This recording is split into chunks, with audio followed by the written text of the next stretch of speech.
Hello বন্ধুরা, সবাই কেমন আছো? প্রতিদিনের মতো আজও লাঞ্চ ভিডিও নিয়ে এসেছি। দেখো, আজ লাঞ্চে আমাদের ভাত, এইটা হচ্ছে ভেন্ডি সর্ষে মশলা দিয়ে ভেন্ডি মশলা,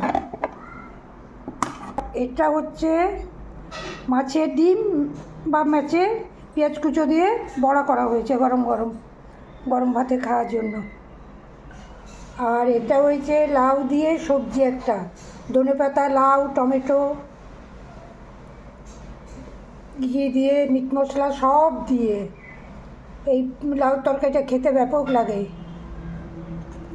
আর এইটা পেঁয়াজ কুচোনো আছে আলু সেদ্ধ মাখার জন্য।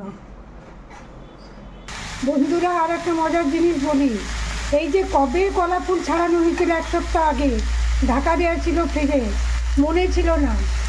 আজকে বরফ জমে বরফ, একবারে সোনমার্গের বরফ হয়ে গিয়েছিল। নিয়ে মান বলছে, মা এটা কী ঢাকা দেওয়া আছে, দেখতো। বলছি, মা কলা ফুলটা গো। নিয়ে আজকে সেটাকে বার করে ফ্রাই করা হচ্ছে। এই যে ফ্রাই হচ্ছে, এই ধনেপাতা দিচ্ছে। এটা আবার দেখতে হবে খেয়ে কেমন লাগে। 7-8 দিনের তো কাটা ছিল। তাহলে এবার সবাই ভালো থেকো, সবার জন্য ভালোবাসা দিয়ে রাখলাম।